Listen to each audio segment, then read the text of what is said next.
Hi friends, ఇవాళ వీడియోలో ఈ వాటర్ బాగానే వస్తుందండి మనకి.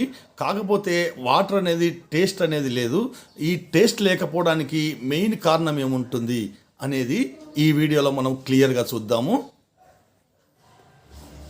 చూడండి, మనం ఫస్ట్ ఏం చేయాలంటే ఆ వాటర్ ఏదైతే ప్రోడక్ట్ వాటర్ ఉంది కదండి, మనకు అది టేస్ట్ లేదు కదా, దాని టీడీఎస్ అనేది మనం చెక్ చేయాలండి. ఆ చెక్ చేయండి మనం మిషన్ అనేది ఎప్పుడు కూడా మనము ఓపెన్ చేయకూడదు. ముందు మనము ఈ టీడీఎస్ ఎంత ఉందనేది తెలిస్తేనే మనకు ఆ మిషన్ ప్రాబ్లం ఉండేది లేదనేది అర్థమవుతుంది.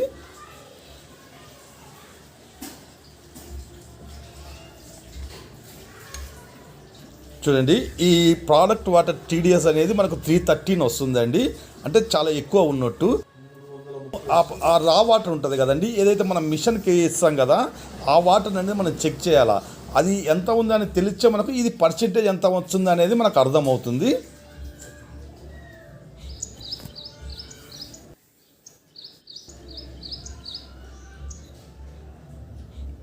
చూడండి, ఈ రా వాటర్ మనకు 495 వస్తుందండి.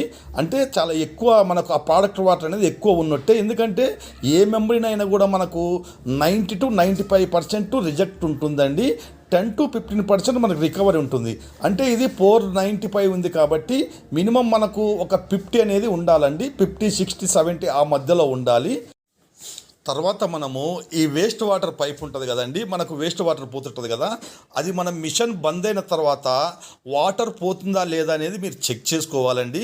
అక్కడి నుంచి మీరు మిషన్ బంద్ అయినా కూడా వాటర్ కంటిన్యూగా పోతుంది అనుకోండి, ఆ ట్యాంక్ ప్రెజర్ తోటి ఆ ప్రోడక్ట్ వాటర్ రావడం వల్ల మనకు టేస్ట్ అనేది కొద్దిగా చేంజ్ అవుతుందండి. ఇది కూడా మెయిన్గా మీరు చెక్ చేసుకోవాలి. తర్వాత మనం ఏం చేయాలి, ఆ మిషన్ ఆన్ చేసి ఈ వేస్ట్ వాటర్ మనకు ఎలా పోతుందనేది మెయిన్గా మనం చెక్ చేసుకోవాలండి. ఎందుకంటే అది స్లోగా పోయిందనుకోండి, మనకు ఆ ఫస్ట్ ఫిల్టరు, సెకండ్ ఫిల్టరు ఇవన్నీ జామ్ అయినట్టు. అలా ఫస్ట్ సెకండ్ ఫిల్టర్ జామ్ అయినా కూడా మనకు ఆ వాటర్ అనేది టేస్ట్ చేంజ్ అవుతుంది. అందుకని ఇవి కరెక్ట్గా పోతున్నాయా లేవా అనేది మెయిన్గా మీరు చెక్ చేసుకోవాలి.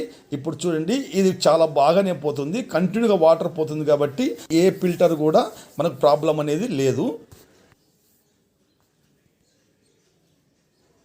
ఇప్పుడు మనము ఈ మిషన్ ఉంది కదా, ఈ మిషన్ అనేది మనం ఓపెన్ చేసి ఇప్పుడు లోపల అనేది మనం చెక్ చేద్దామండి. ఏ ప్రాబ్లం ఉండేది మనకు అర్థమవుతుంది. చూడండి, ఇప్పుడు మనం మిషన్ ఓపెన్ చేశాం కదా, ఇప్పుడు మనం ఏం చెక్ చేసుకోవాలి, ఆ ప్రీ ఫిల్టర్ ఉంది చూడండి, ఆ ప్రీ ఫిల్టర్ నుంచి మనకు ఫస్ట్ సెడిమెంట్ ఫిల్టర్కి వస్తుంది, తర్వాత కార్బన్ ఫిల్టర్కి వస్తుంది. ఆ కార్బన్ ఫిల్టర్ అవుట్లెట్ మనము ఓపెన్ చేసి ఒకసారి చెక్ చేసుకున్నాం అనుకోండి, ఆ వాటర్ ఎలా పోతుంది అనేది తెలుస్తుంది. ఇప్పుడు చూడండి, ఈ వాటర్ అనేది చాలా బాగానే పోతుంది. అంటే మనకు ఈ ఏ ఫిల్టర్ కూడా మనకు అది జామ్ అనేది లేదు. ప్రీ ఫిల్టర్ కానివ్వండి, ఫస్ట్ కానివ్వండి, సెకండ్ కానివ్వండి, అన్నీ బాగున్నాయి.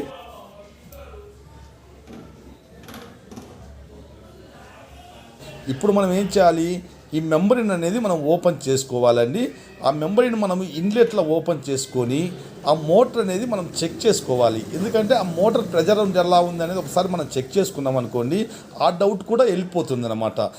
ఒక్కసారి మనం ఆ స్విచ్ ఆన్ చేసి అది మనం ఒక హ్యాండ్ తోటి గట్టిగా పట్టుకున్నాం అనుకోండి, అది ఆపగలిగితే ఆ ప్రెజర్ అనేది మనకు లేనట్టండి. మనం ఎంత గట్టిగా పట్టుకున్నా కూడా మనం ఆపలేకపోయినాం అనుకోండి, అది ప్రెజర్ ఉన్నట్టు. ఇది ఒక్కటే మనకు గుడ్డి గుర్తుగా చూసుకోండి. ఇప్పుడు మనకు మోటార్ కూడా చాలా బాగానే ఉందండి, మోటార్ ఏం ప్రాబ్లం లేదు. ఇప్పుడు మనం ఏం చేయాలి, ఆ మెంబ్రేనే ప్రాబ్లం ఉందండి. మెయిన్గా మనకు మెంబ్రేన్ అనేది చౌక్ అయిపోయింది. ఇప్పుడు ఆ మెంబ్రేన్ మనము తీసి మనం కొత్తది అనేది మనం మార్చుకోవాలి. ఇప్పుడు ఆ మెంబ్రేన్ ఎలా మార్చుకోవాలి అనేది మీకు క్లియర్గా చూడండి. ఇంకోటి మీరు మెయిన్గా గుర్తుపెట్టుకోండి, మెంబ్రేన్ మార్చే ముందు మీరు ఏదైతే ఎఫ్ఆర్ ఉంటుంది చూడండి, అది అనేది మీరు ఎప్పుడైనా మెంబ్రేన్ మార్చేటప్పుడు ఎఫ్ఆర్ కూడా మీరు చేంజ్ చేసుకోవాలండి. ఎందుకంటే ఈ మెంబ్రేన్లు మెయిన్ పోవడానికి కారణం ఏంటంటే అది ఎఫ్ఆర్ ఏమవుతుందంటే అప్పుడప్పుడు బ్లాక్ అవుతుంది. అది మనకు తెలియకుండానే బ్లాక్ అయ్యి మళ్ళీ ఫ్రీ అయిపోతుంది. అప్పుడేమవుతుంది, ఆ మెంబ్రేన్ అనేది బ్యాక్ ప్రెజర్ వల్ల ఆ మెంబ్రేన్ ఖరాబ్ అవుతుందండి. అందుకని మీరు ఏ మెంబ్రేన్ అయినా కూడా మీరు చేంజ్ చేసేటప్పుడు ఎఫ్ఆర్ కూడా అనేది చేంజ్ చేసుకోవాలా.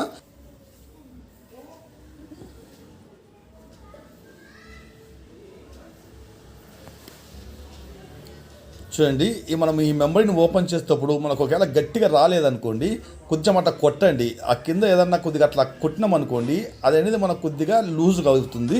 అప్పుడు ఆ మెంబ్రేన్ హౌజింగ్ అనేది మనకు వస్తుంది. ఇప్పుడు ఇంకోటి ఏంటంటే ఆ మెంబ్రెయిన్ ఉంది కదండి, మనకు లోపల మెంబ్రెయిన్ అది కటింగ్ ప్లేట్ పెట్టి తీయాల్సిన అవసరం లేదండి. అది కూడా ఆ సైడ్కి అట్లా కింద ఇట్లా సైడ్కు ఆ కార్నర్లో కొట్టినామనుకోండి, ఆ మెంబ్రెయిన్ అనేది మనకు బయటికి ఊడి వస్తుంది. ఇలా మనకు ఈజీగానే వస్తుందండి. చూడండి, ఈ మెంబ్రెయిన్ అనేది చాలా హార్డ్ అయిపోయింది, చాలా. ఎందుకంటే అది మట్టి అనేది ఏం లేదండి పెద్దగా దీనికి. కాకపోతే అది ఆ స్కేలింగ్ అనేది ఎక్కువ పట్టేసింది. ఎందుకంటే ఈ ఎఫ్ఆర్ అవి బ్లాక్ అయింటాయి కదా, అందుకే అది బ్యాక్ ఆ వేస్ట్లో పోయేదంతా అది పట్టడం వల్ల ఆ మెంబ్రెయిన్ అనేది అది ఖరాబ్ అయిందండి మెయిన్గా. చూడండి, ఇప్పుడు మనం కొత్తది మెంబ్రెయిన్ అనేది మనం మారుస్తున్నాము. ఎందుకంటే ఇంకా అది మనం క్లీన్ అనేది చేయలేమండి. ఏదైనా కూడా మనం ఫస్ట్ సెకండ్ ఫిల్టర్ మనం క్లీన్ చేయొచ్చు, కానీ ఈ మెంబ్రెయిన్ అనేది మనం క్లీన్ చేయలేమండి. ఈ మెంబ్రెయిన్ మాత్రం మనకు అది ఏమన్నా పోయిందనుకోండి, మనం కొత్తది మార్చుకోవడమే, ఇంకా వేరే పద్ధతి అనేది ఏం లేదు దీనికి. ఎందుకంటే మనం ఆ క్లీన్ చేసినా కూడా అది కరెక్ట్గా రాదండి మనకు మెంబ్రెయిన్ అనేది. చూడండి, ఇప్పుడు ఈ కొత్త మెంబ్రెయిన్ ఏం లేదండి, మనము దాంతో ఎలాగైతే మనం తీసినామో అట్లాగే సేమ్ మనము అది లోపల పెట్టి ప్రెస్ చేయాలండి. ఏదైతే మనకు ఆ ఓరింగ్స్ ఉంటాయి చూడండి, అది మనం ప్రింట్లో పెట్టాలి. ఆ ఓరింగ్స్ మన ముందు ఉంటాయి చూడండి, బాగా గుర్తుపెట్టుకోండి. ఓరింగ్స్ ఉన్నది మాత్రం మీరు ప్రింట్లో పెట్టి ప్రెస్ చేయాలండి. ఏదైనా వాల్కి ఇట్లా ప్రెస్ చేస్తే మనకు ఆటోమేటిక్గా అది ప్రెస్ అయిపోతుంది.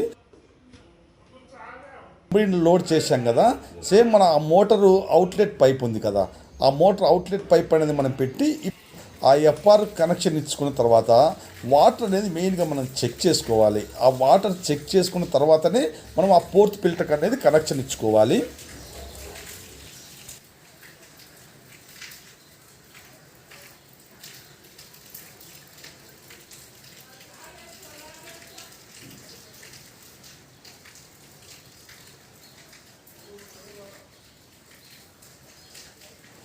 ఇప్పుడు మనం మెంబ్రెయిన్ మార్చాం కదా, ఇప్పుడు మార్చిన తర్వాత ఆ టీడీఎస్ ఎంత ఉందనేది మనం ఇప్పుడు చూద్దామండి. ఎందుకంటే మనం మెంబ్రెయిన్ మార్చకముందు ఎంత ఉందో ఇప్పుడు ఎంత ఉందనేది మనకు క్లియర్గా తెలుస్తుంది అనమాట.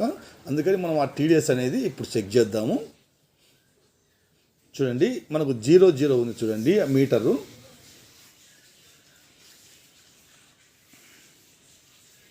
చూడండి 45 వస్తుంది మనకి. అంటే మనకు 10% వస్తుందండి. అది 490 అట్లా ఉంది కదా, అందుకని మనకు 45 అంటే 10% వస్తుంది. ఏ మెంబ్రెయిన్ అయినా 10 to 15% ఉంటుందండి.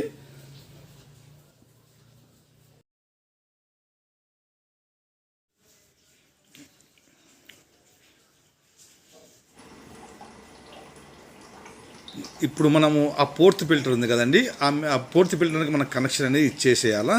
చూడండి, మెయిన్ గుర్తుపెట్టుకోండి, ఎప్పటికైనా కూడా మీరు ఒకవేళ వాటర్ టేస్ట్ లేదనుకోండి, డైరెక్ట్గా మెంబ్రెయిన్ పోయిందనే కాదండి, మీరు స్టెప్ బై స్టెప్ చెక్ చేసుకున్న తర్వాతనే అప్పుడు అవన్నీ కరెక్ట్ ఉన్నాయనుకోండి, అప్పుడు మెంబ్రెయిన్ అనేది మార్చుకోండి. ఎందుకంటే ఇప్పుడు మీరు కొత్త మెంబ్రెయిన్ వేసారనుకోండి, అవన్నీ చెక్ చేయకుండా టేస్ట్ లేదని మళ్ళీ మీకు సేమ్ ప్రాబ్లం అనేది మీకు ఉంటుంది.